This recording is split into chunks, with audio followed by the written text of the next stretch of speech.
ici Sarah de Ciné Techno et voici ma critique de Goldorak, le festin des loups pour PlayStation 5, développé par Endroad et publié par Microïd.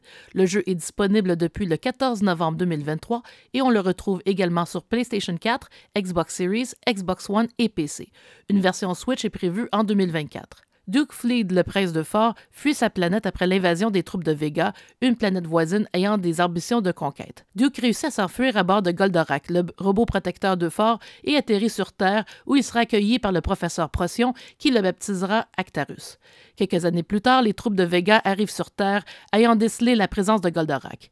Actarus, avec l'aide de son ami Alcor, défendra coûte que coûte la planète bleue contre les sbires de Vega, dont des Golgoths sous les ordres de Minos et d'Idargos. Série mythique de Go Nagai, Goldorak a été créé en 1975 en tant que troisième volet de la trilogie de Mazinger sur une commande du studio d'animation Toei. Alors qu'au Japon, la série déçoit par le rôle d'assistant joué par Alcor, qui est en réalité le pilote de Mazinger Z, elle fait fureur dans la francophonie, en Italie et dans les pays arabes et est considérée comme la série ayant lancé la culture du manga et de l'anime en France dès sa diffusion initiale en 1978. Alors que nous approchons du 50e anniversaire de Goldorak, Microïd a annoncé en grande pompe la sortie d'un jeu basé sur la licence pour la toute première fois, même si Goldorak a fait des apparitions dans un shoot'em up d'arcade de Bandai basé sur Mazinger, ainsi que dans la série de jeux de stratégie Super Robot Wars.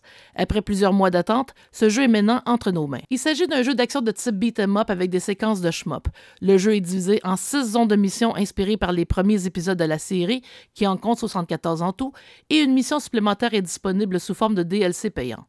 Entre chaque tableau, Actarus retourne au ranch du Bouleau Blanc, où il peut discuter avec Rigel, Venusia, Mizar et Banta, ainsi qu'au centre de recherche spatiale.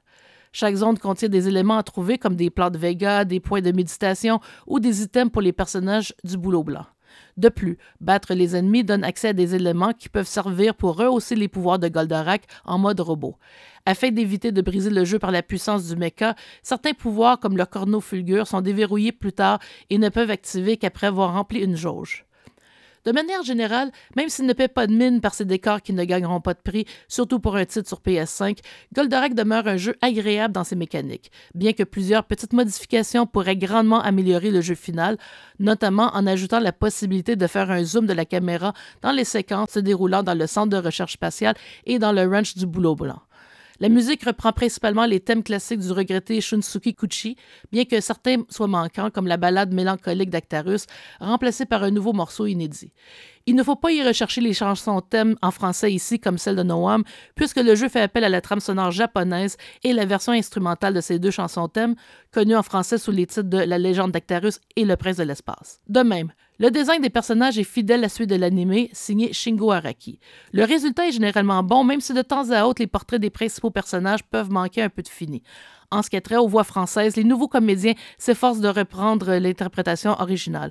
Ils font généralement un bon travail, bien que les fans finis ne seront pas leurrés. Le jeu est habituellement assez stable, malgré quelques bugs sonores et une situation où les commandes ont gelé dans le menu, ce qui a forcé le redémarrage du jeu. On peut revisiter chaque zone déjà terminée, mais les missions en cours seront alors abandonnées. Cependant, les missions déjà terminées et les items retrouvés sont conservés. Le jeu sauvegarde automatiquement par une icône de disquette, mais on aurait aimé voir aussi l'option de sauvegarder manuellement. De même, on peut facilement se perdre dans les zones, alors qu'une carte aurait pu améliorer l'orientation. Le combat est très satisfaisant par ses mécaniques, et si l'on fait courir Goldorak, on sent bien sa pesanteur sur le terrain. Le jeu même est assez court, surtout si l'on s'en tient aux missions sans tenter de tout récupérer. Malheureusement, la rejouabilité est assez faible, puisque les zones deviennent plutôt vides après avoir été terminées. Au final, Goldorak, le festin des loups, n'est pas la catastrophe annoncée par les médias français, même s'il s'agit d'un jeu imparfait qui pourrait facilement être fortement amélioré au moyen de mises à jour. La fin du jeu sous-entend la possibilité d'une suite, ce qui en soi est logique compte tenu du matériel encore restant de la série, mais la réussite du titre de Microïd n'est pas encore garantie malgré le statut culte de Goldorak dans certaines régions. On constate que malgré tous ses défauts, les créateurs du jeu avaient à cœur de rendre hommage à cette série mythique. Goldorak, le festin des loups pour PlayStation 5 obtient la note de 7.5 sur 10. Merci d'avoir été à l'écoute.